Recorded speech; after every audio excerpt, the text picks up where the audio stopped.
surface that has come through very quickly. So there is a little bit in there.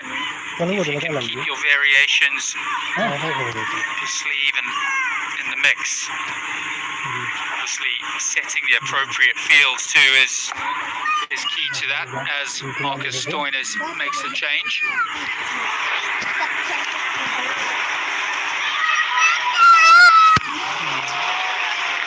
Goes to the leg side, doesn't quite get it. Barely a spare seat in the house now. We're pretty close to a sellout. Friday, I think there's just a handful of tickets remaining, and Saturday, can't get a ticket for love nor money. The work Cricket Scotland have done to put this series on at late notice has been quite remarkable, isn't it? Yeah, phenomenal, I would say. Very limited resources that they have to work with. Out all the stops here for Australia, and rightly so. Really good that the Scottish cricketing community has got behind this and selling out the tickets.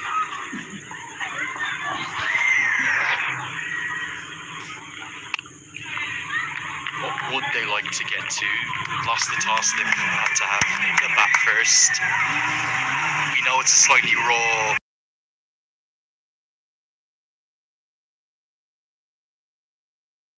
70 be enough? What's the average score? Yeah, we touched on the average score. I don't think the average score is going to be enough today. Grounds, short boundaries here.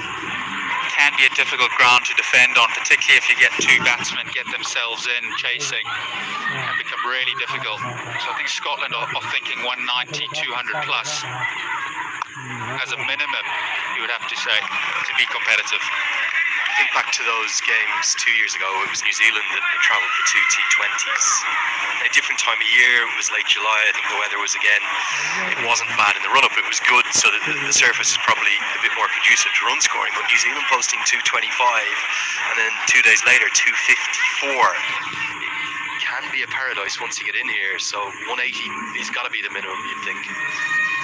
Absolutely.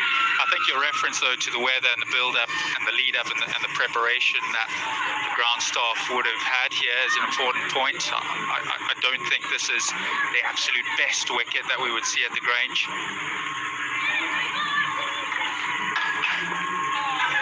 All these little change-up, these cutters are proving difficult to score off. They've left some grass on it on purpose, though, haven't they, to keep it together? Yeah, absolutely. But I think that the rain leading up to the game and their preparation definitely would have been affected, and that surface probably not quite as rolled as they would have liked, but it's still playing well. It's a good wicket for T20 international cricket. You almost just sense the pressure building on these two Scottish batters now. Stoinis has turned into a very, very canny operator. There's a reason he's #1 in those T20 all-rounder rankings. 14 bowled, 113 for 4. His bowling has become, it's probably highly underrated, isn't it? He looks a touch innocuous, but he's very skillful. Skillful and also intelligent. कीर्ति को लगता था कि उससे बड़ा cricket nerd हो ही नहीं सकता। क्या हुआ? जो भी भाई चैनल को सब्सक्राइब नहीं किया प्लीज सब्सक्राइब कर लें। Get more into what you're into. Facebook. Stage. That's something he does so well. Maybe just a little bit of concern amongst the Scottish camp. What's in there? Where is he? Somewhere in there. Mark Watt not looking too pleased. Richie Barrington already departed. Picked up into the leg side. Does he get enough of it? No, he doesn't. Picks out the man, Xavier Bartlett, who takes another catch. It's one across his go-to shots, and there's silence across the Grange as Australia have a fifth. Yeah, Green's first. And Cross knew it was the time of the game in which he needed to force the pace. Tries to clear that boundary, but doesn't get enough of it. He has to go. Scotland losing their fifth wicket. Cross goes for 27. Scotland 113 for 5.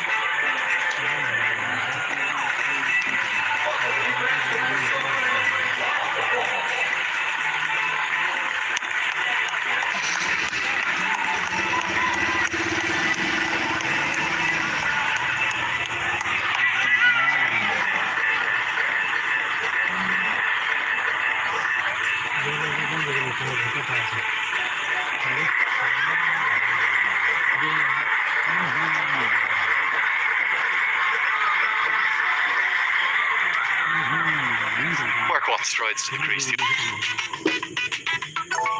believed that there wasn't a bigger cricket nerd than her. What happened? People here are discussing Rwanda versus Uganda qualifiers. Middle overs, Australia have adjusted very well.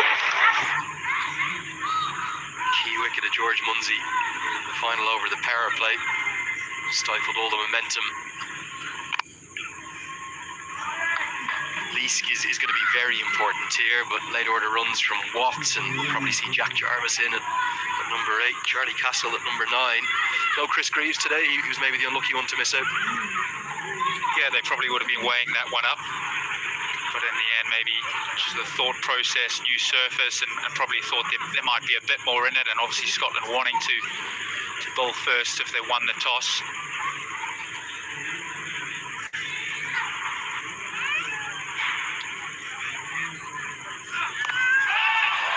Corner, has he found the gap? Oh, well, he nearly did, but that is quite remarkable. An outstanding piece of fielding down at fine leg, and it's 3 runs saved. A big smile too from Riley Meredith. Wow, that is brilliant work. The most difficult part of the ground in which to field, but top skill here, just the left hand, plucks it out, and then Abbott there to do the cleaning up.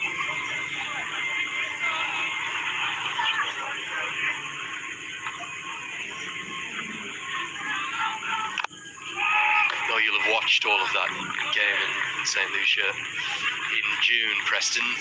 It's fair to say Scotland were actually not just in the game, they were very much on top before Stoinis turned it around in the final 6. Yeah, that certainly would have been heartbreaking. Well, it certainly was heartbreaking for me. I can only imagine what it felt like for them. Such a good tournament all round from a Scotland perspective. Just a game against England as well, where Munsey was going at great guns. Yeah, what could have been on that occasion. Up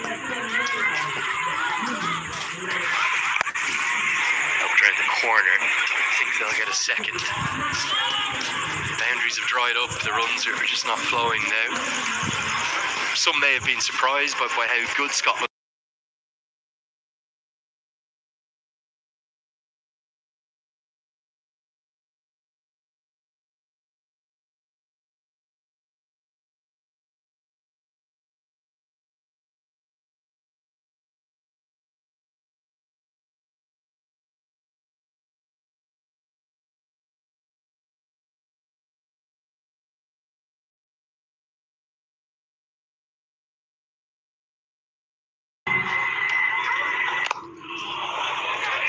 Plenty of changes of pace now from the Australian quicks. 15 bowled, it's 117 for 5.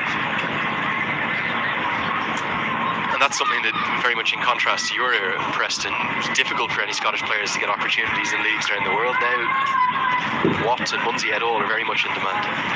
Yeah, I'd say that's one of the best things to happen to associate cricket, I would say, Andrew. Just the opportunities now available to players and to test themselves against some of the best in the world in these leagues. And it's great to see some...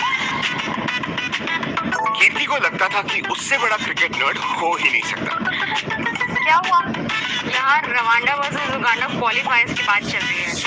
Love it. Get more into what you're into. Facebook. in Canada recently. He was in scintillating form in some very difficult batting conditions too there in Brampton. You get to some exotic parts of the world too. Grand Cayman then. The first ever, it was a 10-over competition. Might have been 5 or 6 Scots out there. Jack Jarvis is definitely one to watch for the future too, as Zampa returns and strikes immediately. Leask felt as though he might have got outside the line. I'm not sure if he did, and David McLean has no hesitation in getting the finger up, and all of a sudden the wheels are coming off for the Scots.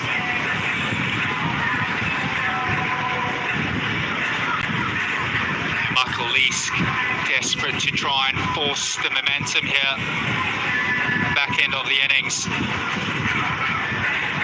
Looking for that sweep shot. It's full from Zampa. Straight. Fortunately for Michael Leask, he doesn't make contact. He has to go for 7. Scotland 117 for 6.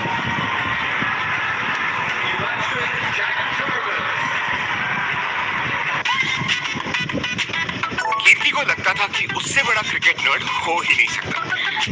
क्या हुआ? यहाँ Rwanda versus Uganda क्वालिफायर्स की बात चल रही है। Love it. Get more into what you're into. Facebook.